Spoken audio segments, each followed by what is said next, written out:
En el monte Sinaí, Dios les entregó la palabra para que pudieran avanzar. Y entonces Moisés ofreció una oración a Dios. ¡Oh Jehová! ¡Oh Jehová!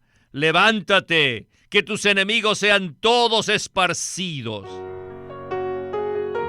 Bienvenidos al estudio Vida de la Biblia. La Biblia es la revelación de Cristo como vida. El Señor Jesús dijo: Yo soy la vida y he venido para que tengan vida. Los invitamos a que visiten nuestra página de internet radiolsm.com y allí podrán escuchar gratuitamente todos los programas radiales del Estudio Vida.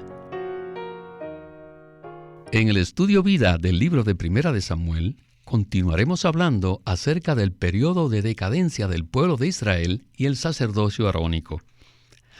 A través de la historia, el Arca del Pacto fue crucial para la nación de Israel. La Biblia nos dice en Éxodo 40 que después que el tabernáculo fue terminado y el arca fue colocada en el lugar santísimo, una nube cubrió la tienda de reunión y la gloria de Jehová llenó el tabernáculo. A partir de ese momento, la presencia del Señor estaba asociada con el arca, y siempre que Jehová deseaba moverse en la tierra, el arca lideraba el camino. En las batallas, siempre y cuando Israel siguiera el liderazgo de Jehová y el arca estuviera presente, ellos sabían que Jehová estaba con ellos y que prevalecerían.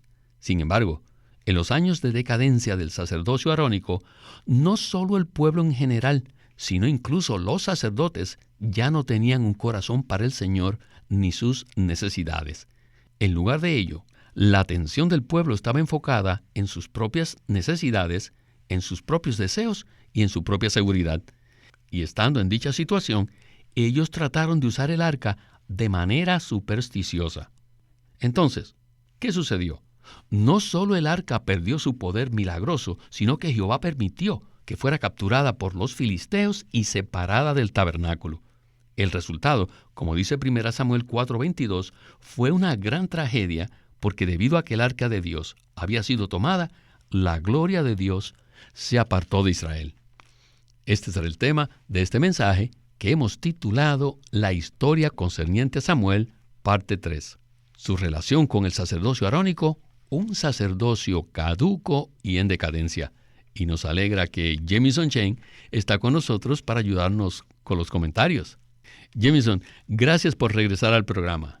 Gracias por su invitación, Víctor.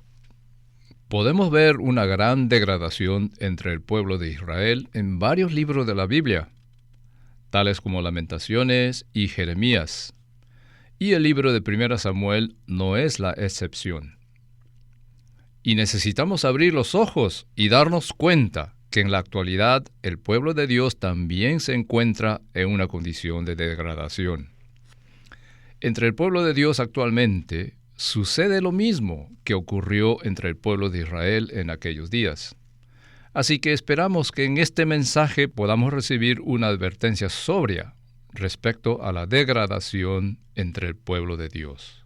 Jamison, el Antiguo Testamento está lleno de tipos y figuras. El tabernáculo es un tipo de Cristo y también es un tipo del agrandamiento de Cristo, el cual es la casa de Dios, la iglesia.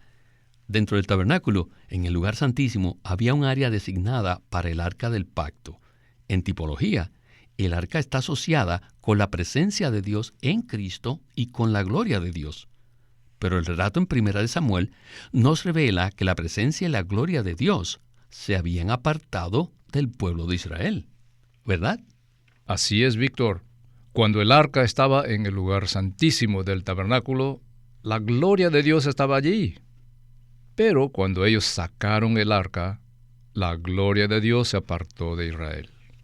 Como intentamos resumir al inicio del programa, Israel se había degradado y había caído en una condición muy baja. Entonces vino el ejército de los filisteos y prevaleció sobre Israel. Y los ancianos de Israel, tratando de buscar algo para preservar su seguridad y preservarse de ser aniquilados por los filisteos, se les ocurrió una idea. En cuanto a esto, quisiera leer algunas frases en los versículos 1 al 3 del capítulo 4 de Primera de Samuel. Allí dice: Y la palabra de Samuel llegó a todo Israel, e Israel salió contra los filisteos en batalla, y los filisteos se pusieron en orden de batalla contra Israel. Y cuando se extendió la batalla, Israel fue derrotado delante de los filisteos. Los ancianos de Israel dijeron: ¿Por qué nos ha derrotado hoy Jehová delante de los filisteos? Decilo, tomemos para nosotros el arca del pacto de Jehová, para que viniendo en medio de nosotros, nos salve de manos de nuestros enemigos. En cuanto a esto, quisiéramos decir que el tabernáculo había sido levantado en Silo, en la buena tierra, y el arca estaba apropiadamente ubicada en el lugar santísimo del tabernáculo. Pero los ancianos de Israel estaban buscando alguna solución a su situación tan complicada. ¿No es así, Jamison? Así es. Parecía que era un tiempo desesperado y una situación desesperada con los filisteos que venían en su contra. Y por eso los ancianos de Israel estaban buscando una salida de manera milagrosa. Ellos asociaron la victoria con el hecho de tener el arca a su lado, como había sucedido en el pasado. Pues bien, en realidad ellos confiaron en sus experiencias pasadas y no en el contacto directo con Jehová, y trataron de utilizar a Dios para que viniera a su rescate. Creo que ya establecimos el trasfondo apropiado para este mensaje. Así que vayamos al primer segmento del mensaje para escuchar a Witness Lee y el estudio vida de Primera de Samuel. We come to another situation in the history concerning Samuel. Hemos llegado a otra situación en la historia de Samuel. That is the very serious thing concerning God's ark. Y se trata del serio asunto del arca de Dios y el tabernáculo. ¿Qué era el arca? El arca era la presencia de Dios. ¿Para qué propósito? Con el propósito de llevar a cabo la economía de Dios. Dios escogió al pueblo de Israel y los sacó de Egipto y los llevó al monte Sinaí. Ellos permanecieron allí cerca de 1 año para ser entrenados a fin de darles la economía de Dios, para mandarles a que construyesen un tabernáculo con el arca y para hacerles saber que Dios estaba llevando a cabo su economía. Y Moisés sabía esto. Esta no era un arca para brindar prosperidad, o para que tengamos seguridad, o seamos salvaguardados, o para que nosotros tengamos sanidad, ni para nuestro propio provecho. No, el arca significaba a Cristo como la presencia del Dios triuno, para estar con su pueblo, para llevar a cabo la economía de Dios y para establecer un reino en la tierra. Pero los ancianos, durante el tiempo de Samuel, no se preocuparon por esto. Ellos conocían la historia. Ellos sabían que en el pasado Dios había salido en el arca a pelear las batallas a favor de su pueblo Israel. Pero en esta oportunidad, la situación era completamente diferente. Este pueblo degradado no tenía en su corazón nada por el deseo de Dios, ni por su economía eterna. Ellos solamente se preocupaban por su propia seguridad, su propia salvaguarda, su propio beneficio, su paz, su protección. Todo era para ellos. Por tanto, la jugaron, usurparon el arca. Pero Dios es verdaderamente Dios, y Él se guardó a sí mismo, y Él protegió su santidad. Jamison, existe un paralelo inevitable entre la situación que estamos viendo en el libro de Samuel y nuestra situación actualmente. Muchas veces, las experiencias espirituales genuinas que vivimos en el pasado, las revivimos y las usamos con diferentes motivos, diferentes metas y con diferentes resultados. ¿Qué nos puede comentar al respecto? Nosotros tenemos la tendencia a confiar en las experiencias pasadas e incluso las usamos de manera supersticiosa, tratando de recibir ayuda en los momentos de necesidad desesperada. Pero en esos casos, no pensamos en la necesidad de Dios, ni en su economía, sino que solo pensamos en nuestra propia necesidad y seguridad. Por lo tanto, tratamos de que Dios venga y haga por nosotros lo que Él hizo en alguna oportunidad de manera exitosa. Este fue el caso de Israel, especialmente con este relato de los ancianos. Ellos pensaron de manera supersticiosa que sacando el arca e introduciéndola en la batalla iban a ganar en contra de los filisteos. Pero en esa oportunidad no fue Dios quien tomó la iniciativa, sino que fueron los ancianos. Así es, sencillamente, los ancianos confiaron en el arca de manera supersticiosa, en lugar de confiar en Dios mismo. Por supuesto, como la presencia de Dios moraba en el arca y sobre el arca, ellos esperaban que su presencia les garantizaría la victoria. No obstante, la presencia de Dios no estaba allí, ¿verdad? Por supuesto que no, Víctor.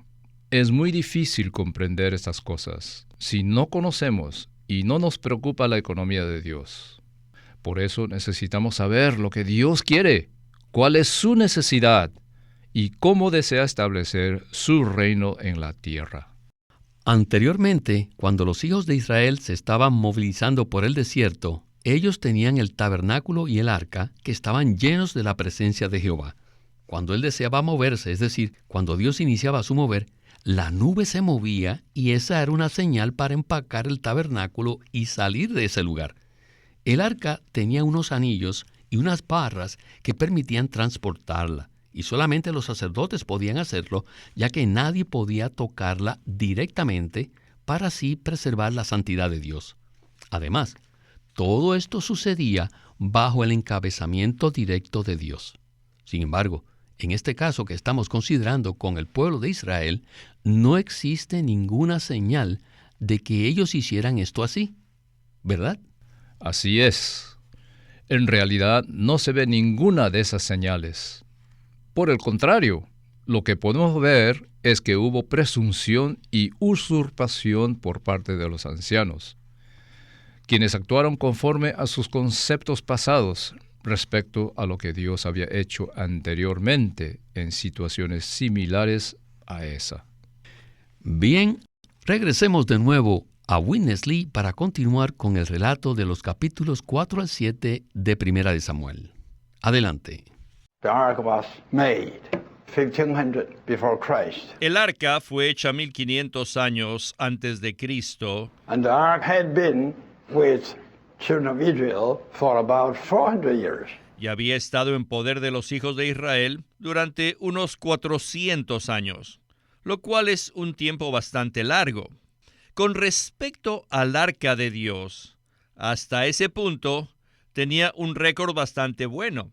Pero en esta sección, que cubre los capítulos 4, 5, 6 y parte del 7, hay una historia del arca diferente. Si leemos esta porción de la palabra con la mira puesta en la economía de Dios, comprenderemos por qué Dios creó el universo, por qué creó al hombre y por qué Dios escogió el linaje de Israel. La respuesta es que lo hizo por su economía. Entonces, ¿qué pasó con Israel? Este pueblo llegó a degradarse y se degradó a tal grado, a tal extremo, que abandonó todo pensamiento de la economía de Dios. Ellos solo pensaban en su seguridad, en su paz, en su descanso, y no se preocupaban en nada por la economía de Dios. En nada se preocupaban por el mover de Dios en la tierra, ni tampoco por el reino de Dios. Entonces algo les sucedió. Ellos fueron derrotados en una batalla. Y entonces tal vez ellos pensaron, fuimos derrotados porque Dios ya no se interesa por nosotros. Pero si Él es nuestro Dios, Él peleará por nosotros. Cuando los ancianos decidieron sacar el arca, esa fue una cierta clase de usurpación. Moisés había construido el arca durante el tiempo de Éxodo con la intención de mostrar que Dios estaba con su pueblo en Cristo. Y este Cristo está tipificado por el arca. En el monte Sinaí, Dios les entregó la palabra para que pudieran avanzar. Y entonces Moisés ofreció una oración a Dios. ¡Oh Jehová! ¡Oh Jehová! ¡Levántate! Que tus enemigos sean todos esparcidos. Por ende, el arca tomó la delantera para continuar el viaje. Y ese fue un verdadero cuadro del mover de Dios en la tierra en el arca. Pero aquí no se puede ver tal cosa. Aquí Dios no tenía ninguna intención de moverse, pero los ancianos usurparon el arca. Jamieson, en la situación presente podemos ver diferentes aspectos de Cristo, los milagros de Cristo y el poder de Dios. Y parecería que su enfoque es mejorar la prosperidad, la salud o el bienestar de los creyentes. Pero lo que Witness Lee dice aquí se relaciona con entender el mover de Dios y su propósito a la luz de la economía de Dios, lo cual es un asunto completamente diferente. Podría ser un contraste entre estos dos asuntos, enfatizando en la economía de Dios. Al leer la Biblia, lo más importante es ver la economía de Dios y comprender los caminos de Dios. Si siempre dependemos de nuestra propia experiencia y nos preocupamos por nuestra propia condición y las necesidades que tenemos, pero nos olvidamos del propósito de Dios y del significado de su economía eterna, sencillamente fracasaremos igual que Israel. Necesitamos ver que la intención de Dios consiste en forjarse a sí mismo en sus creyentes, para ser uno con ellos. En 1 Corintios 6 dice que el que se une al Señor es un solo espíritu con Él. La intención de Dios consiste en ser uno solo con su pueblo, a fin de que Dios pueda ser expresado por ellos con miras a establecer su reino en la tierra. El problema es que nosotros solo vemos cómo satisfacer nuestras propias necesidades y tratamos de usar a Dios para cumplir estas cosas por nosotros. Pero no nos damos cuenta que Dios desea ser nuestra vida y que Él desea usarnos y laborar a través de nosotros para cumplir su propósito. Nosotros siempre tratamos de usar a Dios en lugar de permitirle que nos use a nosotros para su propósito. Cuando nos enfocamos en la economía de Dios y en su necesidad, nuestras necesidades son satisfechas por Él sin mayor dificultad. Esto es muy cierto, Víctor. Aquellos de nosotros que tenemos cierta luz respecto a la economía de Dios y que hemos recibido tanta ayuda de este ministerio, nos damos cuenta que nuestras necesidades no son lo que pensábamos. Siempre y cuando tengamos el gozo del Señor en nuestros corazones, todas las demás cosas carecerán de mayor significado porque tendremos los intereses de Dios en mente. Gracias, Jamieson. Bien, en el segmento final regresamos al punto del arca siendo removida del tabernáculo. Los ancianos de Israel la sacaron del lugar apropiado, pero debemos darnos cuenta que el arca pertenece al tabernáculo y que debe permanecer allí. Escuchemos a Witness Lee en la conclusión del mensaje. Adelante. Chapter 7, verse 3 El capítulo 7, versículo 3, tells us Samuel rose up nos muestra que Samuel se levantó and took care of the returned, repentant children of Israel. y cuidó de los hijos de Israel que se arrepintieron y regresaron a Dios. Él hizo esto con el fin de tornar toda la situación al orden apropiado, pero todavía no era muy apropiado, porque pese a que Samuel cuidó del sacerdocio apropiado, el arca no regresó al tabernáculo, sino que se quedó en un hogar, cuidado por sacerdotes. El arca no regresó al tabernáculo, y el tabernáculo estaba allí en Silo por 20 años, y algo anormal estaba allí. Era una situación anormal, y por 20 años Samuel fue impresionado con esta situación anormal. Yo creo que a Samuel le enseñaron acerca del tabernáculo y acerca del arca.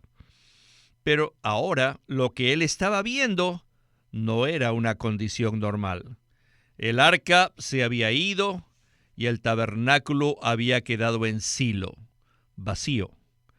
Saben que cuando Salomón llegó a ser rey, él quería adorar a Dios en Silo, en el tabernáculo.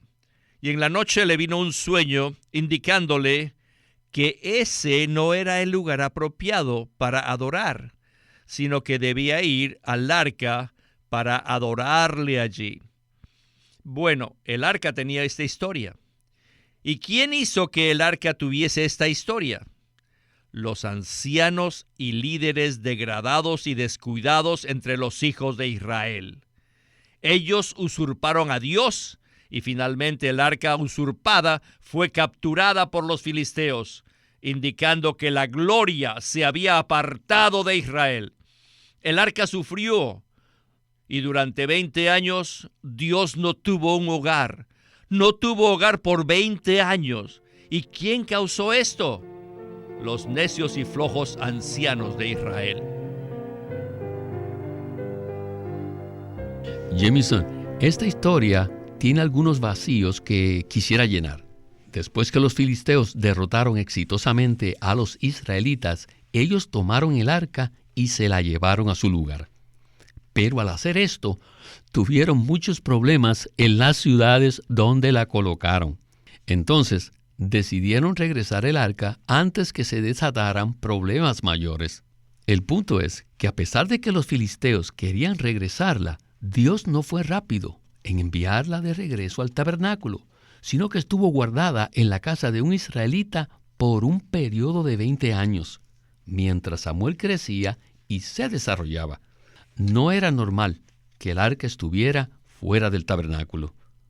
Entonces, ¿qué tal si usted nos da una breve palabra de conclusión respecto a este punto?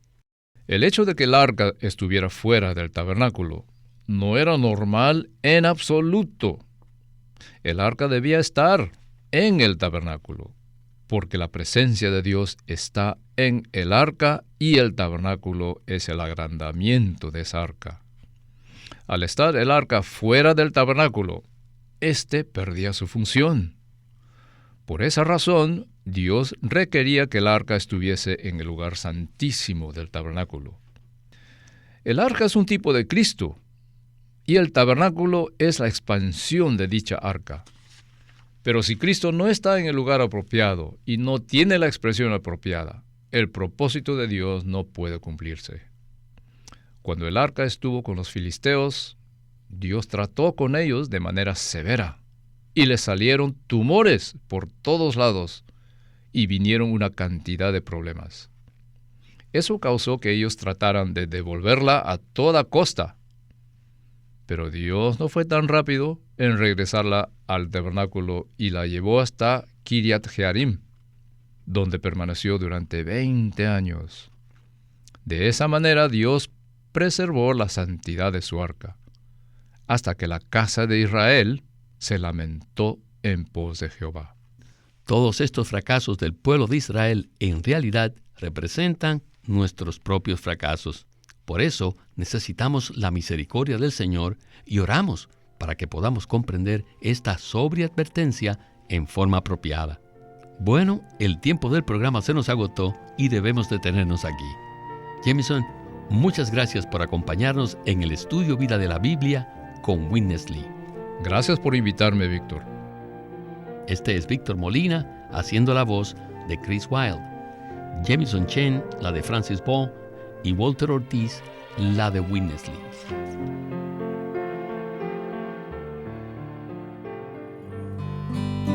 El estudio Vida de la Biblia es una producción de Living Stream Ministry que presenta el ministerio de Watchman Nee y Witness Lee.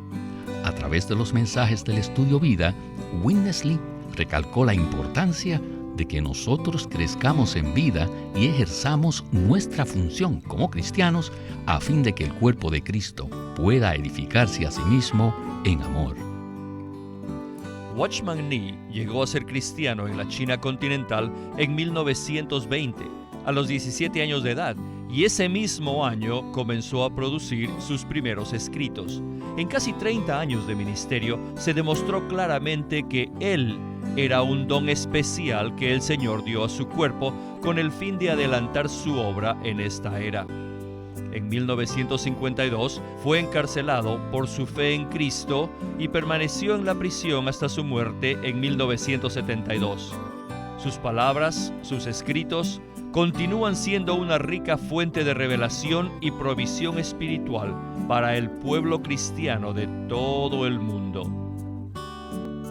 Witness Lee nació en 1905 y fue criado en una familia cristiana. A la edad de 19 años fue completamente capturado para Cristo, a quien se entregó incondicionalmente para predicar el Evangelio el resto de su vida. En 1962, el hermano Lee recibió la carga de ir al occidente y fue y se estableció en California. Durante sus 35 años de servicio en los Estados Unidos, ministró en reuniones semanales, conferencias, entrenamientos, dio miles de mensajes y publicó más de 400 libros, los cuales se han traducido a más de 14 idiomas. En 1965, el hermano Lee estableció el Living Stream Ministry, una corporación sin fines de lucro en Anaheim, que oficialmente representa el ministerio de Watchman Nee como el de sí mismo. Este ministerio enfatiza la experiencia de Cristo como vida y la unidad práctica de los creyentes. Este énfasis llevó a las iglesias bajo su cuidado a que crezcan en la vida cristiana y su función en el cuerpo de Cristo. Él tenía la convicción de que la meta de Dios no es tener solo grupos o fraternalismos cristianos, sino el cuerpo de Cristo. Queremos animarlos a que visiten nuestra página de internet, libroslsm.com. Allí encontrarán los libros impresos del ministerio de Watchman Nee y Witness Lee, la Santa Biblia versión recobro con sus notas explicativas, y también encontrarán folletos, himnos, varias publicaciones periódicas y libros en formato electrónico. Por favor, visiten nuestra página de internet, libroslsm.com, o llámenos a nuestro teléfono gratuito 1-800-810-1149, 1-800-810-1149. Además, si desean, pueden comunicarse con nosotros enviándonos un correo electrónico a estudiovida@lsm.org.